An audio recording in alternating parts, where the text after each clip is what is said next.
ও আমার সন্তান সমতুল্য ছেলেমেয়েরা সবাইকে আসসালামু আলাইকুম এবং অভিনন্দন।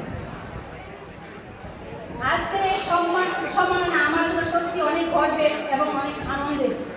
এই অর্জন শুধু আমার মতো অভিভাবকের একার নয়, এর পেছনে রয়েছে মেডিক্সের গুরুত্বপূর্ণ অবদান এবং অপরিসীম অক্লান্ত পরিশ্রম। আমি একজন অভিভাবক হিসেবে বলতে চাই, এই মেডিক্স আমার মেয়ে যখন ক্লাস 8-এ পড়ে তখন থেকে আমি মেডিক্সে দিয়েছি। ক্লাস 8, 9, 10 এবং 3টা বছর সে মেডিক্সে থেকে যে বৃত্তিটা অর্জন করেছে, এটাই আজকে তার সফলতার 80% বা এই সফলতার পিছনে মেডিক্সের যে স্কলারশিপগুলো ধাপে ধাপে দেওয়া হতো, এটা শুধু অর্থনৈতিক একটা স্কলারশিপ ছিল না, এটা ছিল একজন মেধাবী স্টুডেন্টকে মেধার প্রসার ঘটানোর একটা উত্তম প্রচেষ্টা। আমি মেডিক্সের প্রতি অনেক ঋণী এবং অনেক কৃতজ্ঞ। আমার মেয়ে প্রতিটা পরীক্ষার আগে দেখতাম অনেক পরিশ্রম করতো, খাওয়া দাওয়া এবং অনেক কিছু ভুলে যেত যে আমি কীভাবে টপার হতে পারবো।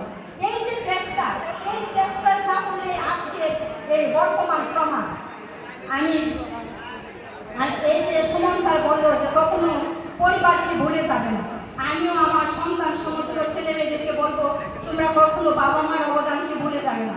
তোমাদের এই সফলতার পিছনে আমাদের যে পরিশ্রম, যে হাত ভাঙা পরিশ্রম, যে অর্থনৈতিক সাপোর্ট, আমরা কিন্তু খুব সুখে থেকে এগুলা তোমাদের পিছনে দিয়েছি না। আমরা অনেক কষ্ট করেছি। এই যে আমি আমার বর্তমান অবস্থা থেকে বলেছি, সামান্তার কিন্তু বাবা নেই, আমি একটা ছোটখাটো জব করি।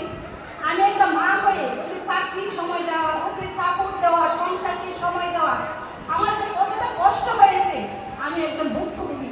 আমি তাই চাই যে তোমরা কখনো বাবা মাকে ভুলে যাবে না।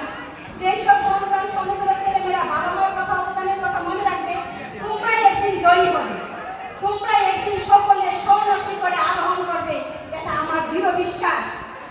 আমি অনেক মেধাবী স্টুডেন্টকে গড়তে দেখেছি, আমার পারিবারিক অনেক স্টুডেন্ট, তারা অনেক মেধাবী কিন্তু অক্লান্ত পরিশ্রম না করার ফলে তারা অনেক পিছনে ঝরে গেছে।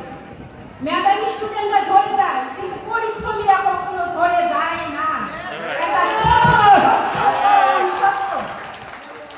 আমি তোমাদের উপরে একটা দাবি বলতে পারো, দাবি রাখো, তোমরা যারা সাফল্যতার দিকে অর্জন করেছো, বিভিন্ন জায়গায় মেডিকেল, ভার্সিটি, ইঞ্জিনিয়ারিং, কৃষি বিশ্ববিদ্যালয়ে সাহস পেয়েছো, তোমাদের কাছে আমার একটা অনুরোধ, তোমরা তোমাদের জায়গা থেকে মেডিক্সকে তোমরা দিক নির্দেশনা দিবে, তোমরা অনুপ্রেরণা দিবে কিভাবে মেডিক্স আরো সাফল্যের দিকে যেতে পারে।